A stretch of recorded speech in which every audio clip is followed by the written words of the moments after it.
Wouldn't you know it, we're finally back. Finally back from New Jersey. So if you were unaware, these last couple of videos have sort of been like pre-recorded on last Thursday and Friday. Because on the weekend, I was gone.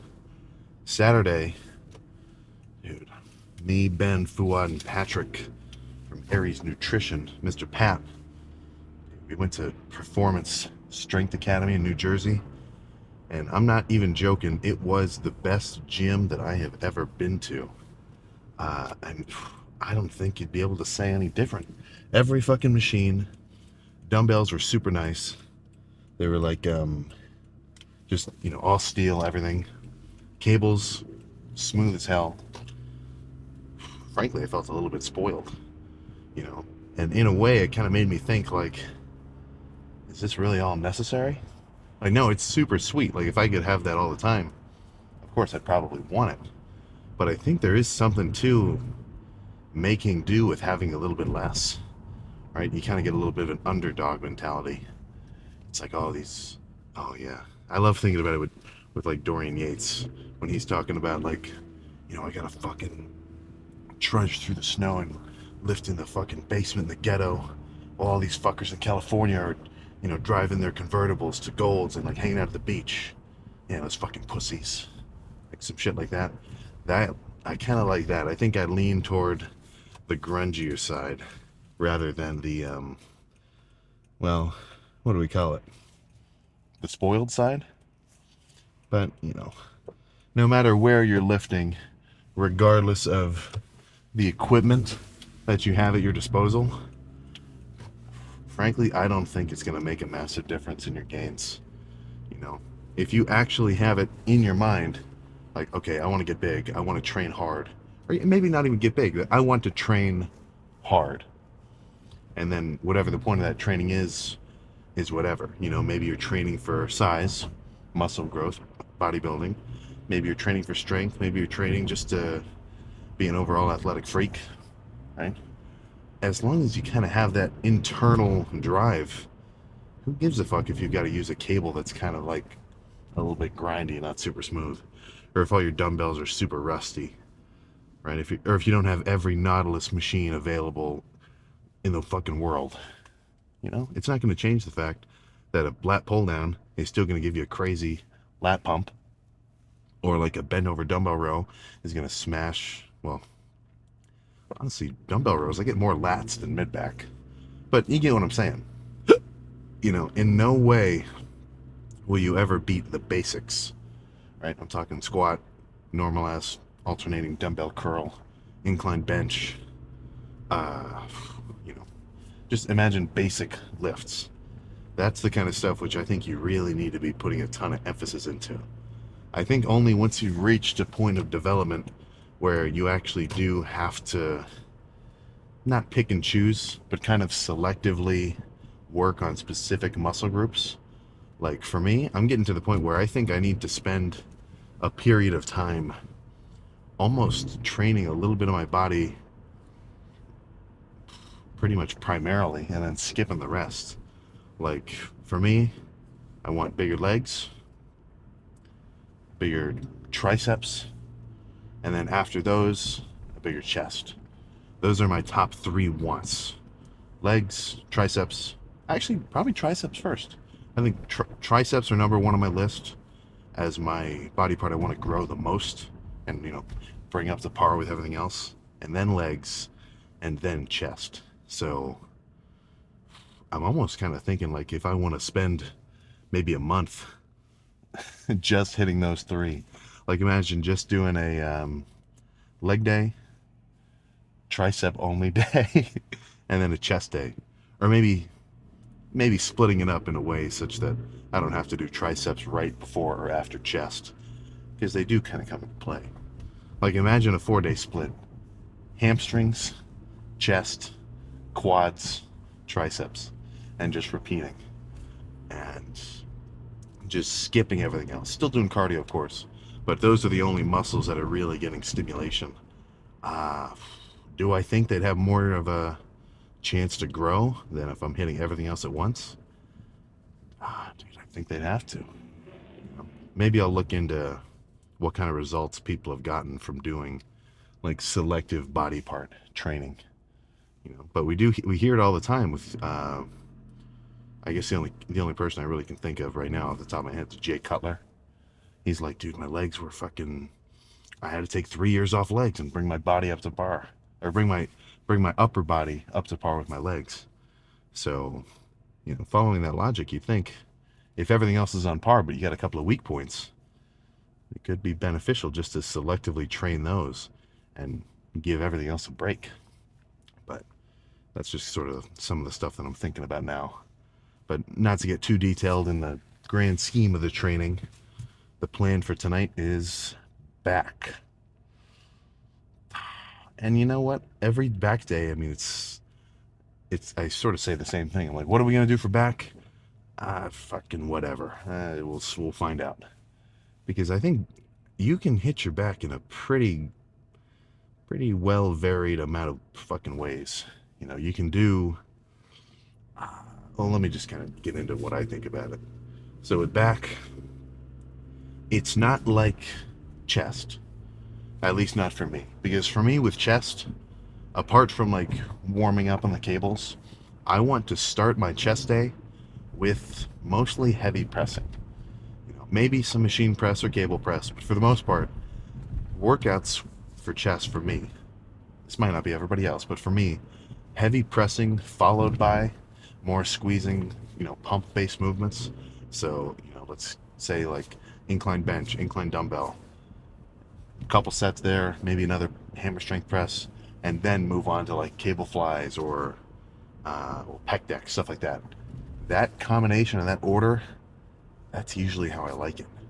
Now, I'm not going to say you won't have a good chest day if you do your cable flies first, but I think there is benefit in lifting as much weight as you're capable of lifting.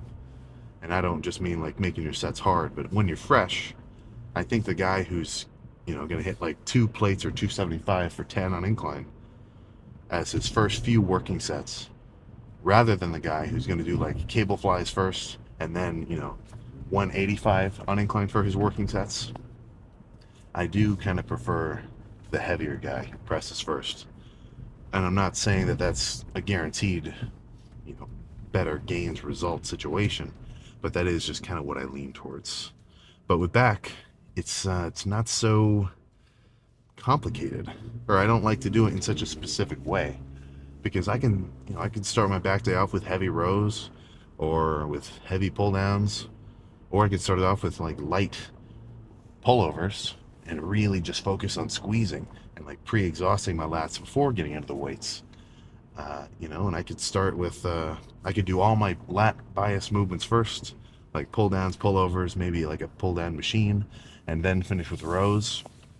Or, I could do it in a totally back and forth style, doing like, a set of rows and then a set of pull downs, and then maybe a totally new set of rows, like a hammer strength row or something, and then a set of pullovers, and just going back and forth between doing like a mid-back focus movement like a row and a lat focus movement like a pull down. So I think with back, you've got a good amount of creativity to the point where if you're good at listening to your body and what you think is going to feel good for your lift, then, just fucking do that. Like if I come in, I walk around, I do my little warm up on the cables to make sure my biceps are warm, my shoulders are a little bit warmed up. I do a couple of like pretty much just kind of light cable rows, make sure everything's working. And once I finish that and I kind of take a scan around the gym and what's open, if I see the lat pull down and it just perks my interest and I'm like, hey, let's do some of that, perfect. That's that's enough for me to say, let's start with this. Or maybe I do one set warm up and I'm like, I'm not really feeling the pull down today. Like sometimes I won't be able to squeeze it as hard, and maybe it'll be better to start with a row. So really all I'm trying to say is with some muscle groups and some workouts, you can mix it up on a lift by lift basis pretty seriously. Like I'm sure I have just from doing so many, but it's not like I ever intentionally do the same back day twice in a row. It's always just a different amount of, weights or sets or movements or whatever. So that's kind of my thought process with your back training. Just in a way, I almost want to say, as long as you pull some shit and you squeeze hard and the sets are good, come on, you're going to get a filthy back pump in no time, to the point where you're not going to have very much fun being the middle seat on an airplane. When I went to New Jersey, I had a layover, and every time I was in the plane, I was stuck in the middle, like this. Right? Not ideal, but more than certainly a price I'm willing to pay for, being a plus 250-pound lifter, soon to be 260 pound. So I think that's enough of my little pre-back speech. Let's just cut to the first working set. Hope it's not too busy. And then this should be a quick lift. When I only have one muscle group, like today, it's just back. It's not back and anything. Usually, if I'm going quick, 30 minutes is enough. And by quick, I don't mean like, okay, no rest period, do another set. I mean like, if I'm not wasting any time chatting, or maybe like taking a little bit too long to pick a song on my phone, then you don't have to be in here forever to stimulate some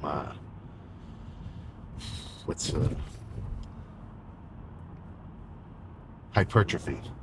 I don't know why I could not remember that word, but either way, let's get in here, get started. Okay, so for one thing, I do like starting with these single arm pullovers, but for another, all the other back machines that I would want to start with are taken, and I don't want to sit around and wait X amount of minutes. So starting off single arm, squeeze hard, you get the idea.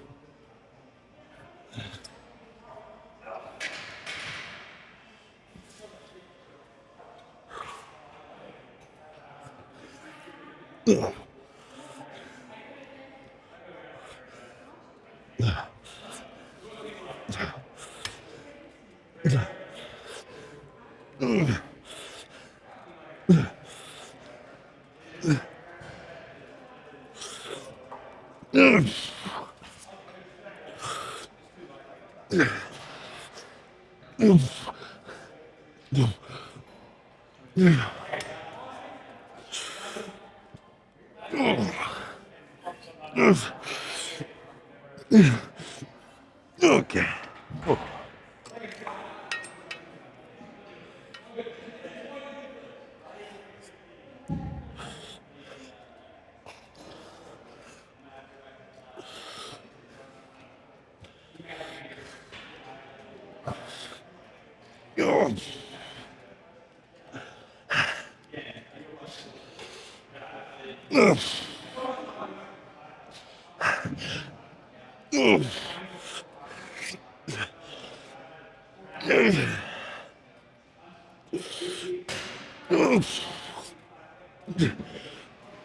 Okay.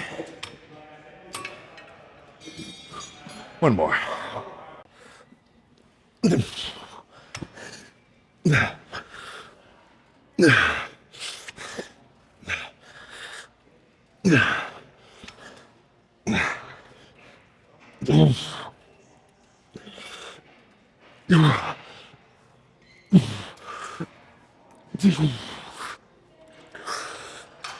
Okay.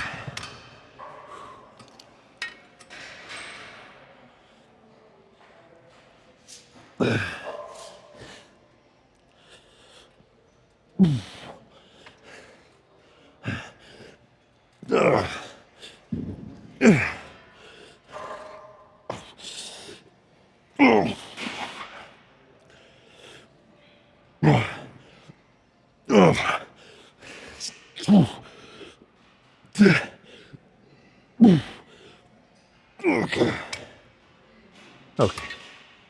That's enough of that. Let's find something else. I don't know why I haven't tried this row machine. This thing is fucking sweet. Actually, I think I do know why. Usually, the handles on these are like underhanded, so it's kind of like it's almost impossible to really get a good grip with straps with both hands because it's tricky enough to get a strap on with one hand anyway.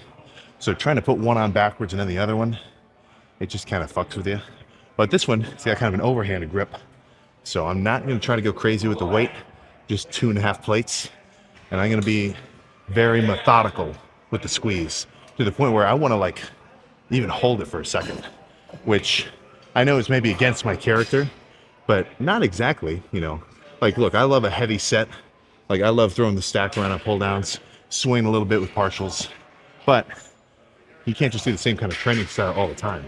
So contradicting all of those sets, I like to do at least a few slower, lighter weight squeezing sets and get a really good burn. Because sure, I can get a good back pump throwing some weight around, but honestly, really stopping and squeezing hard, that's what I've noticed gives me the most, well, let's just say immediate volume in the pump, which I say is going to pretty strongly correlate with gains.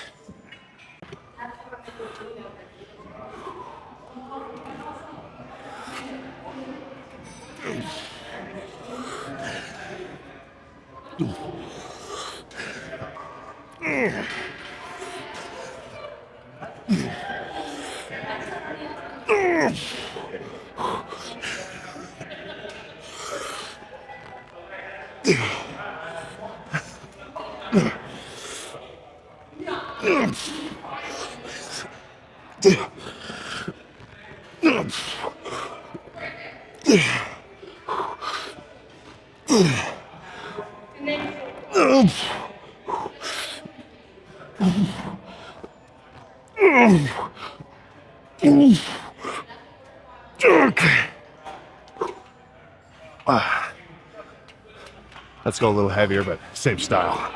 That might have been just a little too light.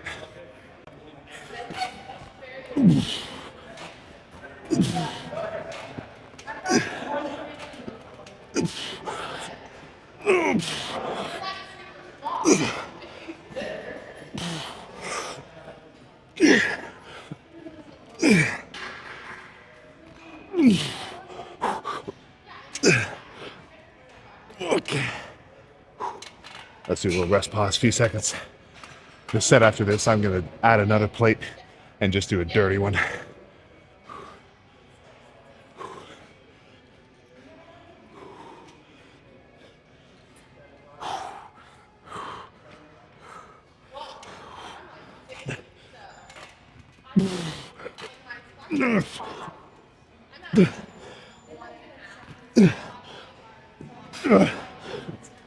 Okay. Okay. One more here.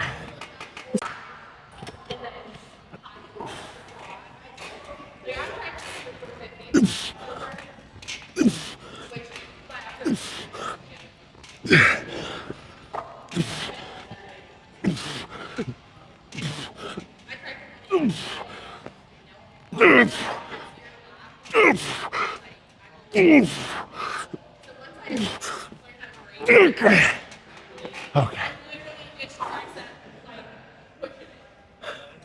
This machine is going to add it to the back routine for sure. This thing is fucking sweet. I can't believe I've never tried this before. At least not in the past few years. But let's do some kind of something. Back's almost done. A lot of squeezing sets today. I'm gonna do the same thing here. Not going for the stack, just 200. Actually, should I go even lighter? No, 200, I did a feeler rep, 200 will be good. So instead of just trying to muscle reps, I want to be methodical, get to the bottom and like have a little moment of squeeze and then, you know, do the next rep. So of course, a little bit of partials at the end, but that's a given.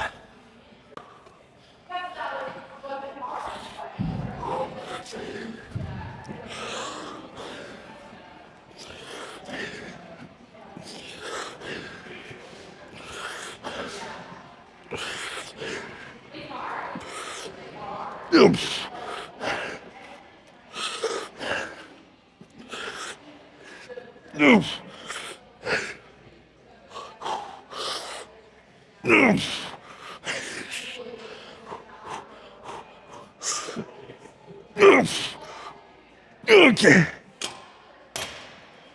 Oh, one more a little lighter than that. I think a superset is in order. So if this feels good, this will be it. If I think I need one more set after this, then of course I'll do one more. But premise is kind of a, I saw a video of Callum von Moger, OG days, doing these. He was doing them as a warm-up, but I kind of like them. The premise is like rows holding a rope, and like without a lot of weight, the handles really don't matter much. But I'll sit down here, pre-exhaust my kind of mid-back, upper lats, if you can even target your upper lats, whatever, and then pull downs to finish. We should be mightily pumped. I might even make the pull down set even a little lighter than that.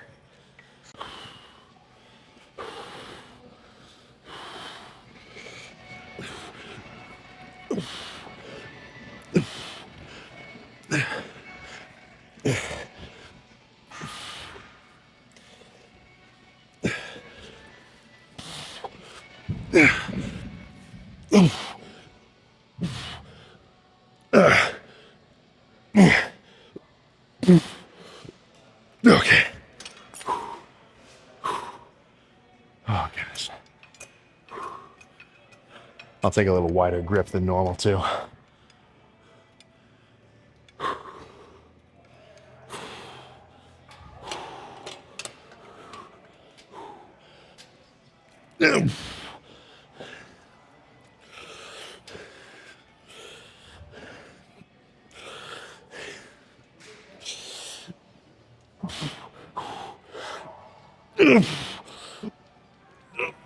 Okay.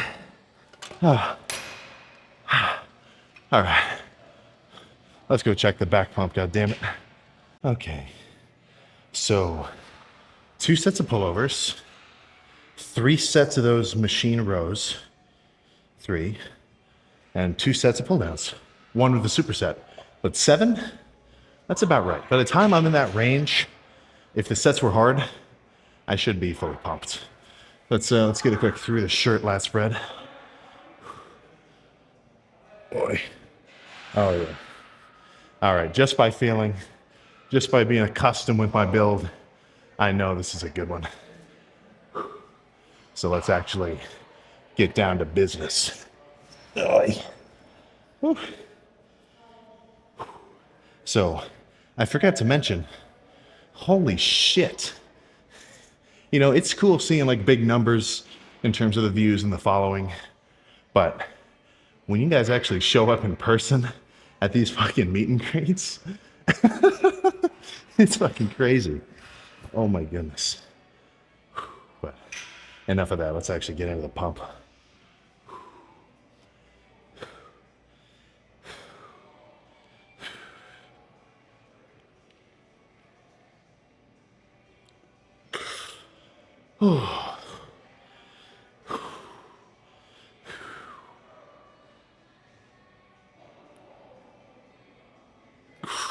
Oh my goodness.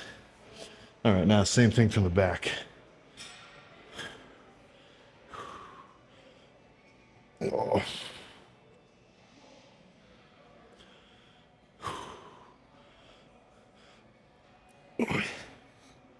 Oh.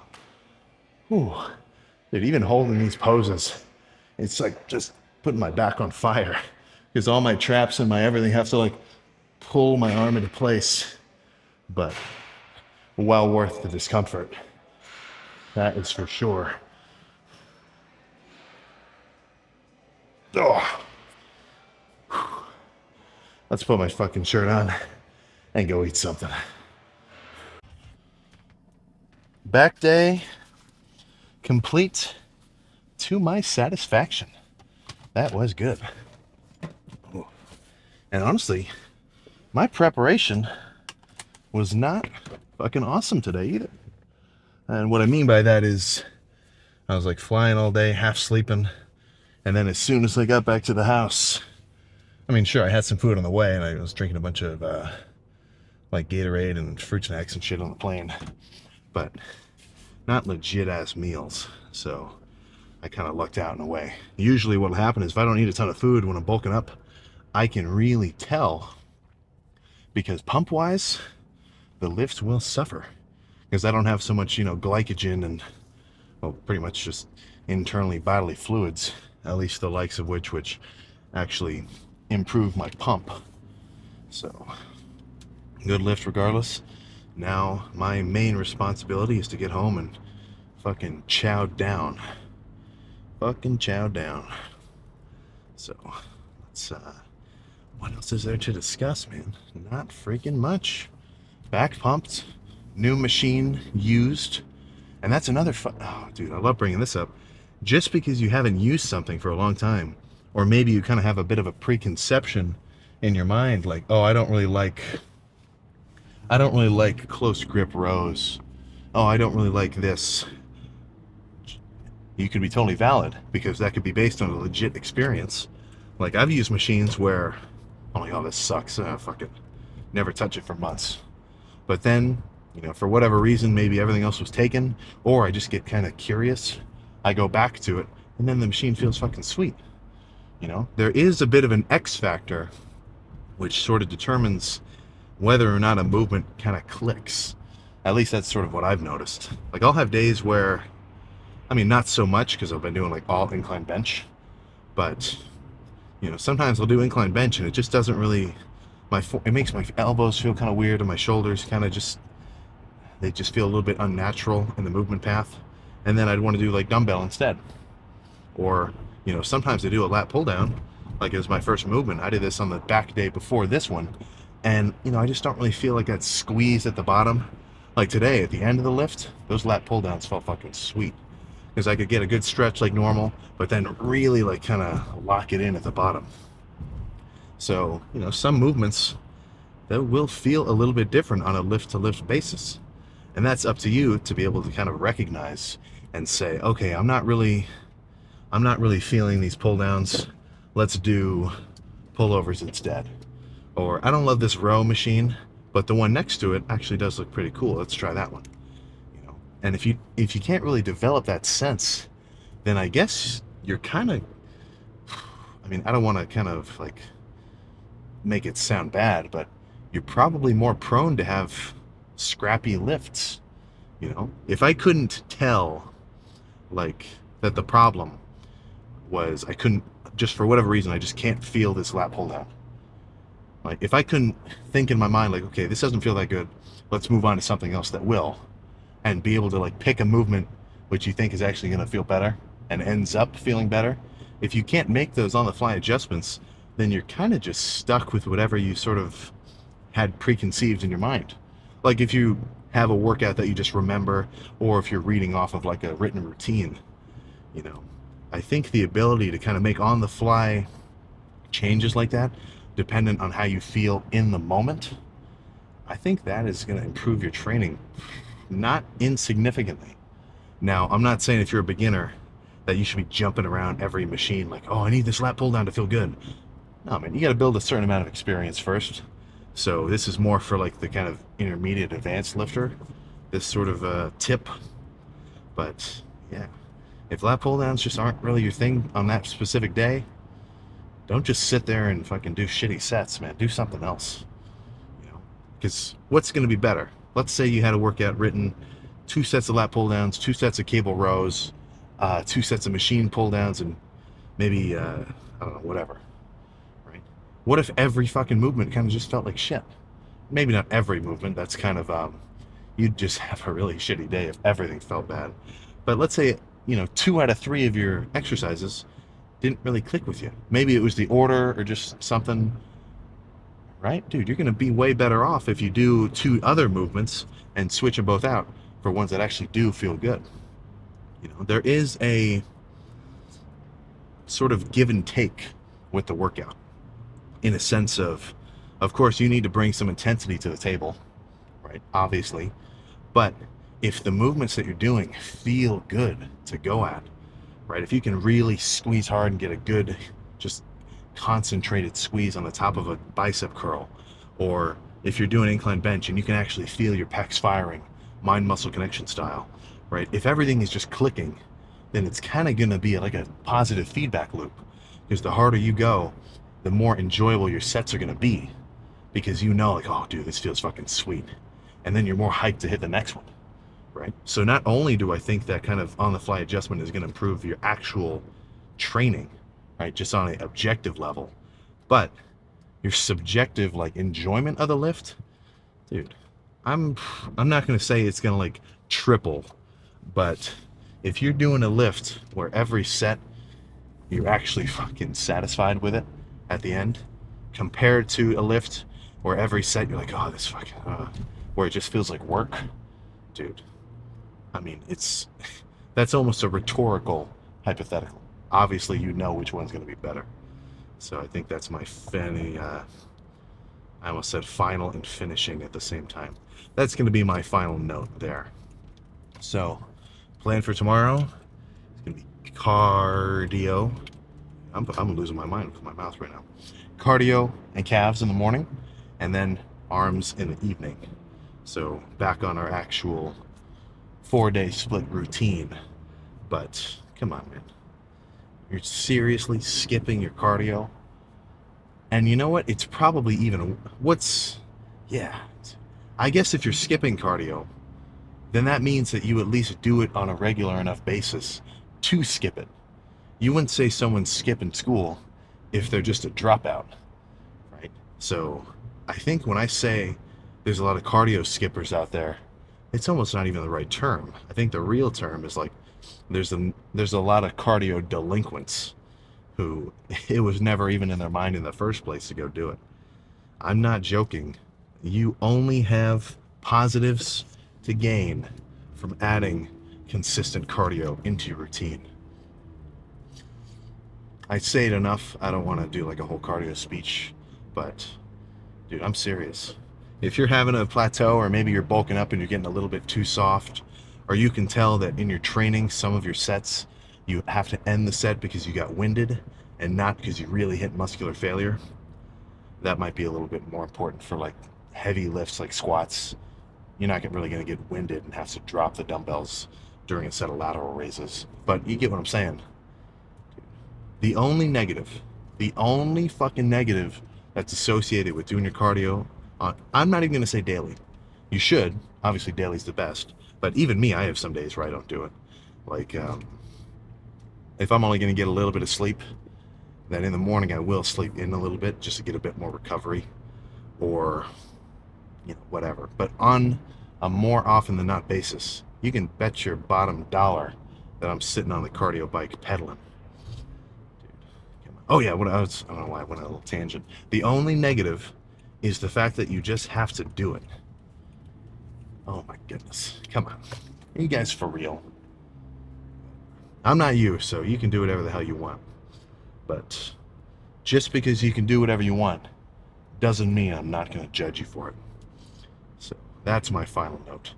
Home, food, more food, probably even more food, sleep, and then repeat. Another day in the life of a lifter. Another positive day as well. So I will see you next time.